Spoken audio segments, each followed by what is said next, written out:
Professor Seyed Marandi has been our guest so many times, but one never gets tired of hearing him. Have you noticed that? One never says, and I've never heard anyone say, oh, not him again. We hang on his every word. And here he is again. Professor, welcome back to the mother of all talk shows. There's so much I could talk to you about, but let me start, if I may, with the bankruptcy of Europe. I mean, it's almost a cliche now, but Europe, which dominated the world for hundreds of years, and which was the source of much misery, but the source also of some joy, some spirituality, some culture, some achievements. It's now looking like a dog-eared wreck, isn't it? Yes, and it's their own doing, George. Thank you very much for having me, and thank you very much for all the kind words. They've brought it upon themselves, especially over the last couple of decades. Things have been going downhill very fast. Their policies towards Russia in particular, but also towards Iran, towards China, all of these have brought them closer to economic crisis. But I think the most disturbing of all is the fact that the Europeans are even taking a more harsh approach than Trump. Trump, who's bombing boats in the Caribbean, Trump, who's carrying out a genocide in Gaza. Just hours ago, a 3-year-old girl was gunned down by Israeli regime soldiers in Gaza. And every day in the West Bank, in Gaza, in Lebanon, in Syria, they're murdering more and more people. Trump is leading that. But in the case of Ukraine, the Europeans are more hell-bent on death and destruction than Trump is. It is bizarre because on the face of it, they're milquetoast social democrats, Christian democrats. None of them would describe themselves as a Donald Trump type Republican. So the sickness has gone deep into what I call centrist political leadership in Europe.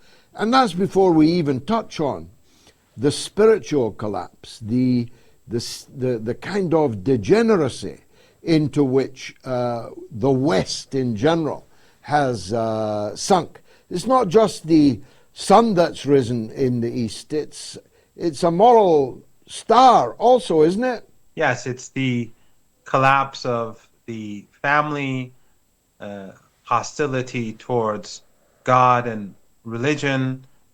But also, George, it's really quite shocking for me to see how swiftly France, for example, during the months before the invasion of Iraq, in the UN Security Council, it stood up against the United States at a time when you were leading protests in the UK and you traveled to Washington and had that very famous exchange in the United States.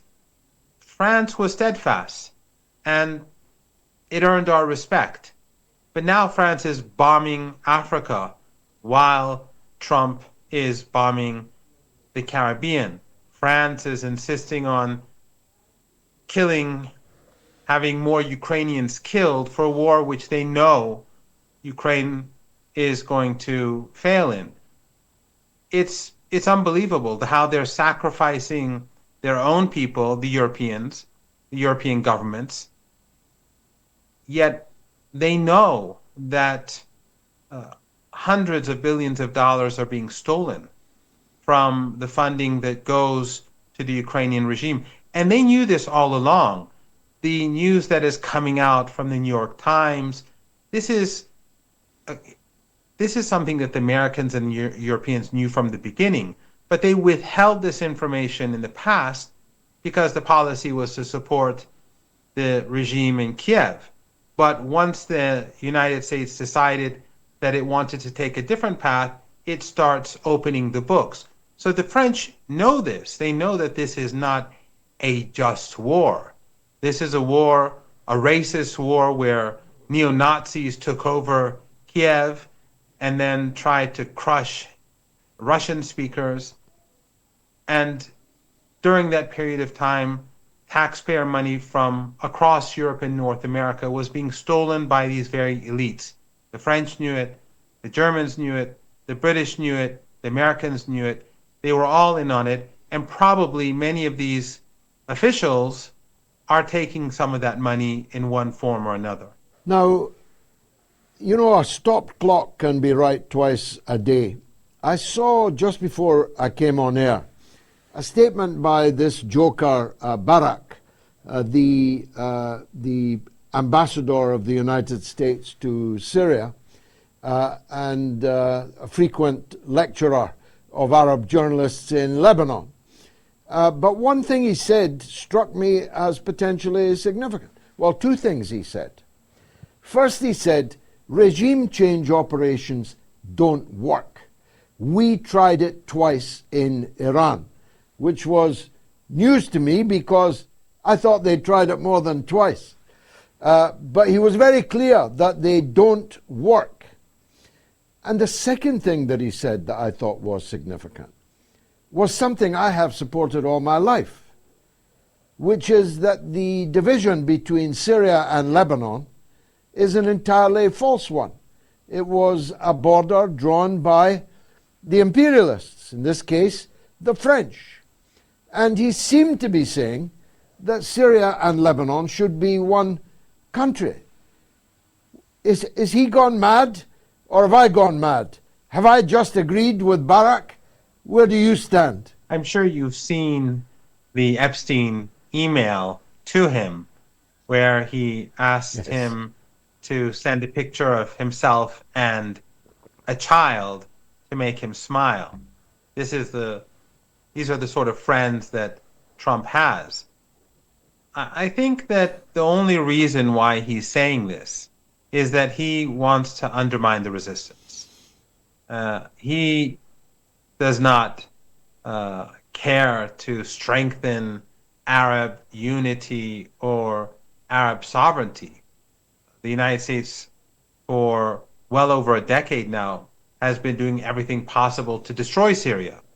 In fact, just a while back, just hours ago, the Prime Minister of Qatar, in his interview with Tucker Carlson, said that we host Hamas because the United States and the Israeli regime wanted us to do so. And when did this happen? It happened when the dirty war in Syria began. So the Americans wanted to create a divide between the people of Syria, between Syrians and Palestinians, because they were worried about the axis of resistance. Now, the only resistance that has gone to the aid of the Palestinian people in Gaza, that has fought to draw off Zionist troops from Gaza as they were slaughtering children, is Hezbollah. And the Americans desperately want to get rid of Hezbollah and the resistance. They've used sectarianism with some success for a long period of time. And now I think he has, and the Americans have come to the conclusion that the Israeli regime cannot disarm Hezbollah. The government in Beirut that was installed by the Americans, they cannot force Hezbollah to disarm. So the best way forward is to keep pressure on the resistance from Syria, from Beirut, and from occupied Palestine. In fact, the head of CENTCOM sent a letter to the leader of Syria, Jolani al-Shara, and congratulated him, thanked him for apparently blocking and confiscating weapons that were going to Hezbollah in order to defend Lebanon against the Israeli regime. So I think his intention is not to strengthen Syria. His intention is to turn people against one another in Lebanon and Syria in order to further strengthen the Israeli regime. Now, switching gear, the Saudis have just launched this evening basically a renewed invasion of the Hadramaut area of Yemen, an area I know well.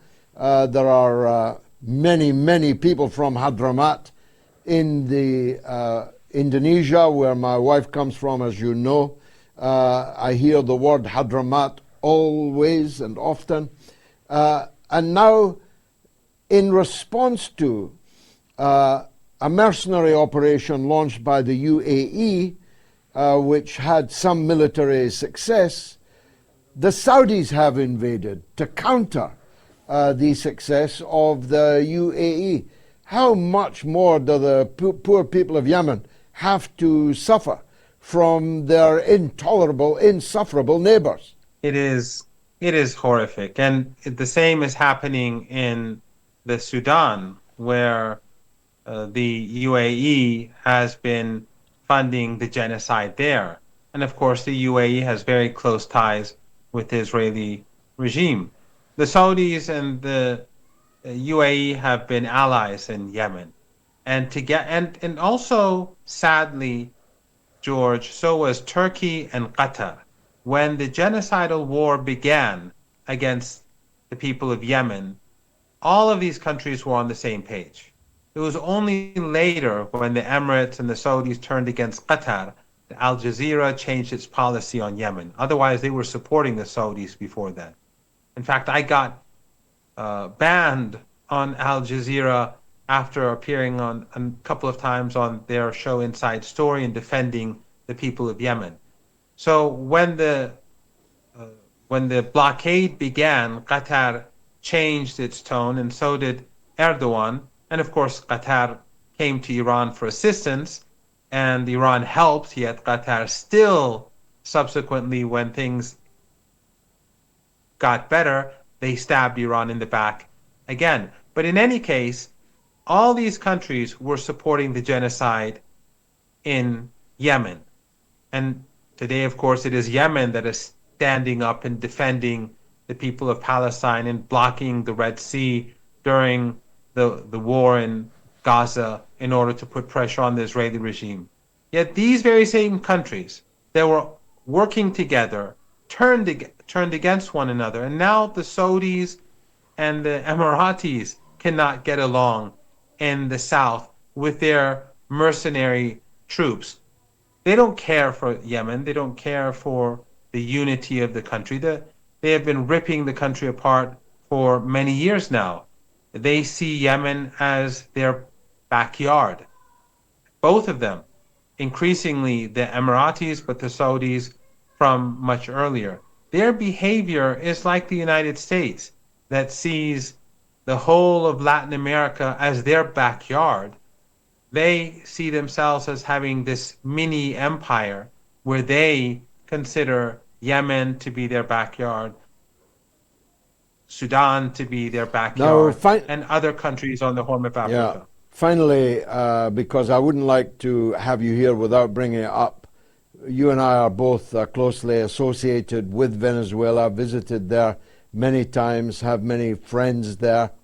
On what might be, one never knows, the eve of an American attack, at least invasion at most, of Venezuela. How do you think that is going to work out? It won't end. And if they do really try to invade Venezuela, the United States, it will not end well. We've both been there. It is mountainous, it has forests, it has jungles. Part of the Amazon forest is in Venezuela. This is an ideal terrain for war. This is not the plains of Iraq, where even there the Americans suffered defeat. And you have to keep in mind, George, and I know you know this, those who support the government in Venezuela are from the disenfranchised class, the lower classes, the working classes. And when it comes to war, usually they're the ones who who are much tougher than everyone else.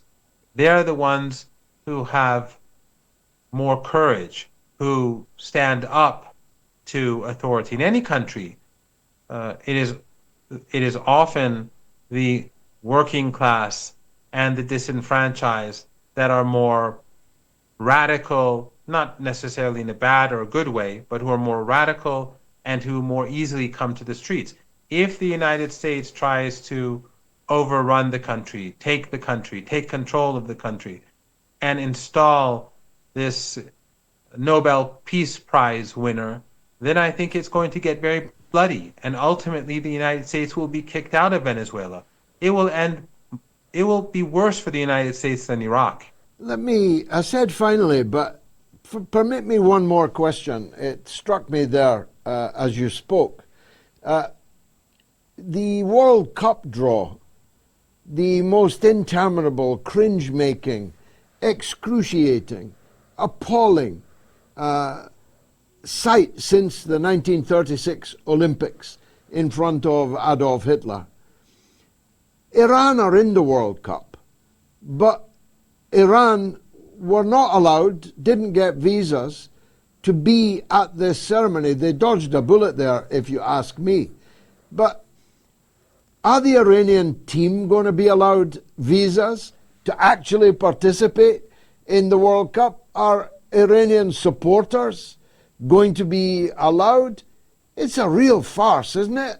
Yes, it's unclear if the United States will allow the Iranian team to get its visas or to get their visas on time.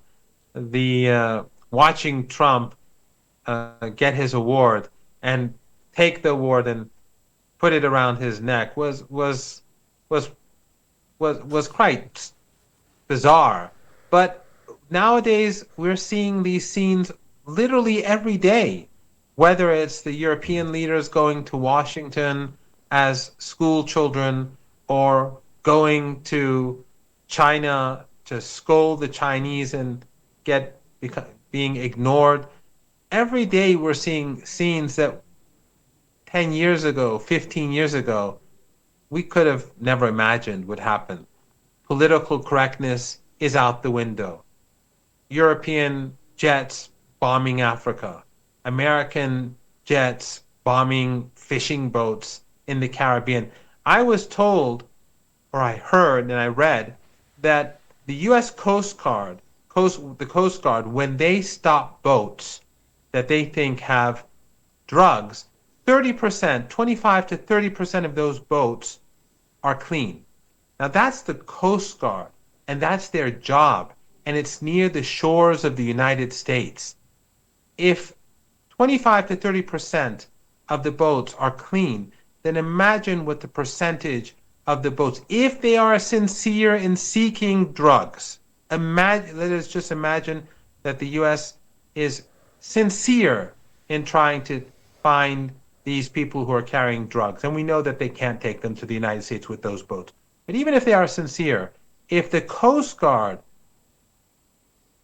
when they board ships, 30% of them are clean, then imagine the percentage of boats that they've been bombing that are absolutely clean, and how many people they've slaughtered who are completely innocent and are just trying to fish or work to feed their kids in their own countries, whether it's Venezuela or Colombia or anywhere else.